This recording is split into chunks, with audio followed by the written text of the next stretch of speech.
कब योगी आदित्यनाथ जो पार्लियामेंट में अपने आंसू बहाता है, जो पार्लियामेंट में अपनी जो सुरक्षा मांगता है, वो किस बिल में घुसा हुआ है कि आज जब वो सिंहासन पे बैठता है तो लोगों के ऊपर में जुल्म और ज्यादती की पहाड़ तोड़ दिया जाता है, एक जाति विशेष के लोगों को चुन चुन के मारने का काम करता है। मगर वो जो गन पकड़े हुआ है, आप उसको ध्यान से देखिए तो आपको इस तरीके से लगेगा कि उनके हाथ में जानबूझ के गन को पकड़ाया गया है। उसके सर की टोपी नहीं हिलती है मगर उसकी जान चली जाती है, उसके हाथ का गन नहीं हिलता है मगर उसकी जान चली जाती है। मोनू मानेसर को जेल में क्यों नहीं डाला गया? मोनू मानेसर के ऊपर में क्यों नहीं केस किया गया? मोनू मानेसर जो मुसलमान को एक गाड़ी में बांध करके गौ हत्या के नाम पे मार देता है, जला देता है, उनके ऊपर में कोई कार्रवाई नहीं होती है। मैं सम्मान करता हूं माननीय न्यायालय का। माननीय न्यायालय किस लिए बनाया गया है? फिर बंद कर दिया जाए ना। माननीय न्यायालय का गुहार लोग क्यों लगाते हैं? यही योगी आदित्यनाथ बेल कराने के लिए क्यों जाते हैं माननीय न्यायालय? नहीं जाए ना,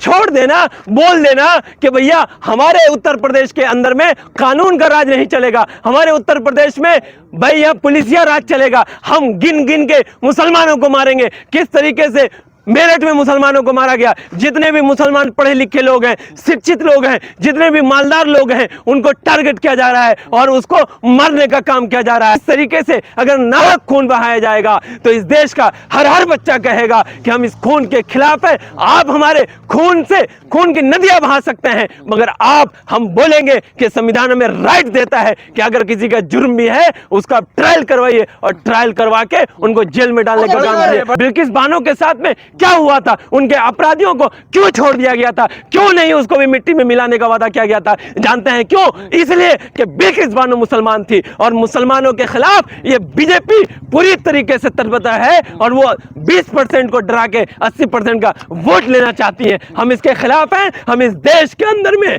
मुकम्मल तरीके से संविधान लागू करवा के रहेंगे, चाहे योगी आदित्यनाथ मुसलमानों की खून की नदियां बहा दे, हम बहाने के लिए तैयार हैं मगर हम फिर भी संविधान को लागू करवाएंगे और संविधान के लिए मुसलमान का एक एक बच्चा अपनी कुर्बानी देने के लिए तैयार है। क्या कहेंगे? अतीक अहमद के बेटे का इनकाउंटर हुआ है, जिस तरीके से आज उत्तर प्रदेश में हुआ है, ये किसी भी इंसान का खून नहीं बहा है बल्कि माननीय न्यायालय का खून बहा है। माननीय न्यायालय को जख्मी किया गया है, माननीय न्यायालय का खुल्लम खुल्ला मजाक उड़ाया गया है। आप देख सकते हैं कि उत्तर प्रदेश में पिछले कुछ सालों में लगातार झूठा जो पुलिस अपने मुंह से आवाज़ निकाल के लोगों को मारने का काम करती है, फिर बाद में ये बोलते हैं कि हमारे ऊपर में हमला किया जा रहा था। आज जिस तरीके से एक बच्चे को मार दिया जाता है, उनके ऊपर में केस हुआ, उनके ऊपर में केस हुआ और केस होने के बाद सिस्टम क्या कहता है? सिस्टम यह है कि अगर वो अपराधी है तो उसका ट्रायल चलेगा, कोर्ट में जाएगा। मगर उत्तर प्रदेश की पुलिस और उत्तर प्रदेश का मुख्यमंत्री जो संविधान को खुल्लम खुल्ला चैलेंज करता है, मैं तो मांग करता हूं कि उत्तर प्रदेश के माननीय हाई कोर्ट को बंद कर दिया जाए और हिंदुस्तान के माननीय सुप्रीम कोर्ट को बंद कर दिया जाए। जिस तरीके से उत्तर प्रदेश में लगातार खूनें बहाई जा रही हैं, जिस तरीके से उत्तर प्रदेश में लगातार वहां लोगों को बेवा बनाया जा रहा है, इसका हम लोग खुल के विरोध करते हैं। भाई अभी विजय चौधरी को मारा गया, विजय चौधरी का गुनाह क्या था? विजय चौधरी को ओस्मान बना के मार दिया जाता। क्यों? क्योंकि आप 20% के खिलाफ में आप 80% को खड़ा करना चाहते हैं और आप लोगों का नाजायज खून बहा के आप वहां वोट बटोरना चाहते हैं, जो कि ये बिल्कुल भी गलत है। और संविधान और हिंदुस्तान में जो लोग संविधान को मानने वाले लोग हैं वो इसको बिल्कुल भी बर्दाश्त नहीं करेंगे। माफिया को बिल्कुल आप मिट्टी में मिला दीजिए। जिस तरीके से मुसलमानों को खुल्लम खुल्ला पकड़ के मार दिया जाता है, कल ही का केस है, उत्तर प्रदेश का केस है कि एक आदमी को से पाए से बांध के लगातार उनको मारा जाता है, इतना पीटा जाता है कि उसकी जान चली जाती है। मगर उनके जो अपराधी हैं उन पे अब तक कार्रवाई नहीं होती है, उनको मिट्टी में मिलाने का अब तक आदेश नहीं दिया जाता है। क्यों नहीं दिया जाता है? वो इसलिए नहीं दिया जाता है कि वो एक पार्टी का कार्यकर्ता है, वो बीजेपी का कार्यकर्ता है। बताएं माननीय योगी आदित्यनाथ कि उनके ऊपर में कितने केसेस हैं? बताएं माननीय डिप्टी सीएम कि उसके ऊपर में कितने केसेस हैं? आज तक कोर्ट में ट्रायल चल रहा है मगर उनको कब मारने का काम करेगी उत्तर प्रदेश का पुलिस?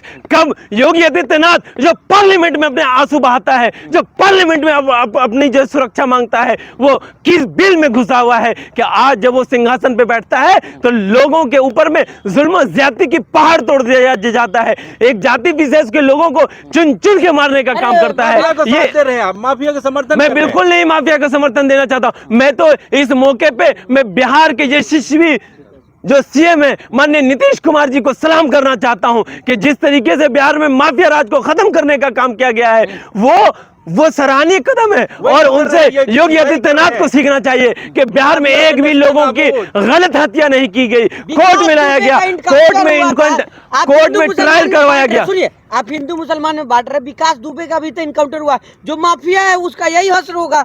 बिल्कुल विकास का जो किया गया, मैं किसी माफिया या किसी के सपोर्ट में नहीं हूं, मगर मैं सम्मान करता हूं माननीय हाई कोर्ट का, मैं सम्मान करता हूं माननीय न्यायालय का। माननीय न्यायालय किस लिए बनाया गया है, फिर बंद कर दिया जाए ना। माननीय न्यायालय का गुहार लोग क्यों लगाते हैं, यही योगी आदित्यनाथ बेल कराने के लिए क्यों जाते हैं माननीय न्यायालय? नहीं जाए ना, छोड़ देना, बोल देना कि भैया हमारे उत्तर प्रदेश के अंदर में कानून का राज नहीं चलेगा, हमारे उत्तर प्रदेश में भाई यहाँ पुलिसिया राज चलेगा, हम गिन गिन के मुसलमानों को मारेंगे। किस तरीके से मेरठ में मुसलमानों को मारा गया, जितने भी मुसलमान पढ़े लिखे लोग हैं, शिक्षित लोग हैं, जितने भी मालदार लोग हैं, उनको टारगेट किया जा रहा है और उसको मारने का काम किया जा रहा है। ये बिल्कुल भी बर्दाश्त नहीं किया जाएगा। उत्तर प्रदेश भी हिंदुस्तान का ही हिस्सा है और जवाब दिया गया था पुलिस की तरफ से।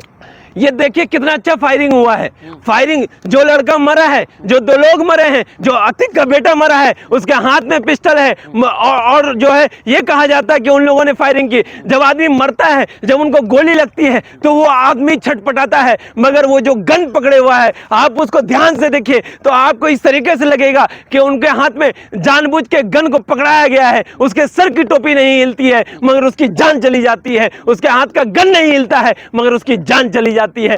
आप एक आदमी का, आप एक जाति धर्म के लोगों का खून बहा करके आप एक अच्छे मुख्यमंत्री कभी भी नहीं बन सकते हैं। आप एक नाहक इंसान का, जिसके ऊपर में कोर्ट में ट्रायल होना था, उसका खून बहा के आप सोच रहे हैं कि हम राम राज को कायम कर देंगे, ये बिल्कुल भी नहीं हो सकता है। तारीफ कर रहा है, मीडिया में जश्न मना, तारीफ कौन लोग कर रहे हैं? तारीफ क्यों ना करें? मोनू मानेसर को जेल में क्यों नहीं डाला गया? मोनू मानेसर के ऊपर में क्यों नहीं केस किया गया? मोनू मानेसर जो मुसलमान को एक गाड़ी में बांध करके गौ हत्या के नाम पे मार देता है, जला देता है, उनके ऊपर में कोई कार्रवाई नहीं होती है। हरियाणा में इसी बीजेपी की सरकार है और बीजेपी के लोगों के संरक्षण में उन लोगों ने उसको मोनू मानेसर को गन दे दिया कि तुम जाकर के मुसलमानों का नाहक खून बहा दो। उत्तर प्रदेश के अंदर में जिस तरीके से मुसलमानों को चुन चुन के मारने का काम उत्तर प्रदेश की पुलिस कर रही है, ये उनको एक दिन भुगतना पड़ेगा। ये संविधान के खिलाफ है और संविधान इस देश के अंदर में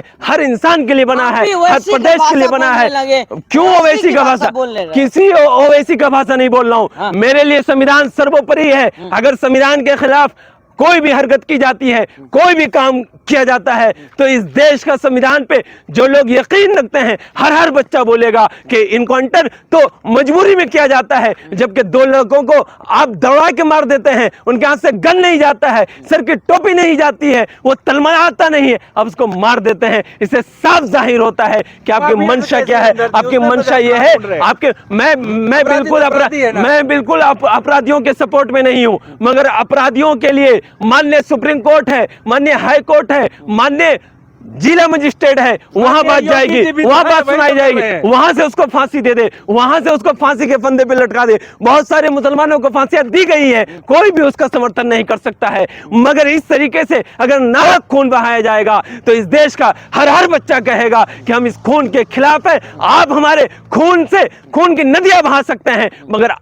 हम बोलेंगे कि संविधान में राइट देता है कि अगर किसी का जुर्म भी है उसका ट्रायल करवाइए और ट्रायल करवा के उनको जेल में डालने का काम है। आज नीतीश कुमार, उमेश पाल के घर वाले कह रहे हैं कि हमें जो है मिल गया, जो इंसाफ मिल गया, योगी आदित्यनाथ ने सही किया था।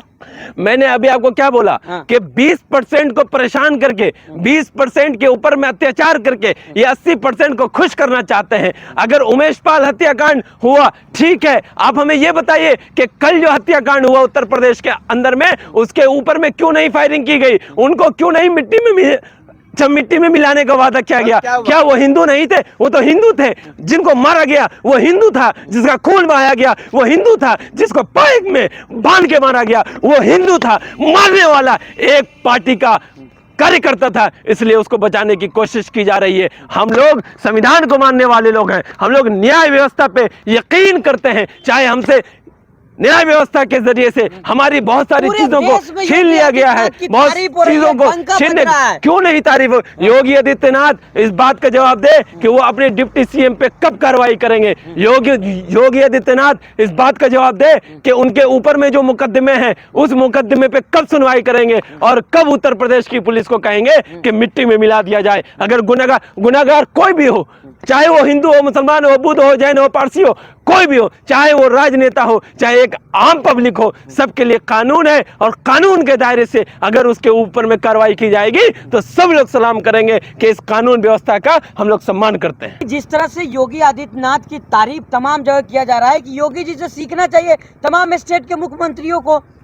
योगी आदित्यनाथ सबसे पहले ये जवाब दे कि किसान आंदोलन जब हो रहा था उस टाइम उस देश का एक मिनिस्टर, जिस देश में योगी आदित्यनाथ की तारीफ की जा रही है, उसका बेटा थार से मजलूम किसानों को जो अपने हक की मांग कर रहे थे उनको रोक देता है, उसके ऊपर में कार्रवाई तक नहीं होती है। और विडंबना देखिए कि उसके ऊपर में जब माननीय न्यायालय कार्रवाई करती है तो उसके सपोर्ट में बहुत सारे लोग आकर के खड़े हो जाते हैं। माननीय योगी आदित्यनाथ सबसे पहले कार्रवाई करे तेनी पे कि उसको जो है मंत्रालय से बर्खास्त करे और उसके बेटे को रोन देने का काम करे। उनके बेटे को जिस तरीके से आप देख सकते हैं कि बिल्किस बानो के साथ में क्या हुआ था, उनके अपराधियों को क्यों छोड़ दिया गया था, क्यों नहीं उसको भी मिट्टी में मिलाने का वादा किया गया था? जानते हैं क्यों? इसलिए कि बिल्किस बानो मुसलमान थी और मुसलमानों के खिलाफ ये बीजेपी पूरी तरीके से तत्परता है और वो 20% को डरा के 80% का वोट लेना चाहती है। हम इसके खिलाफ हैं। हम इस देश के अंदर में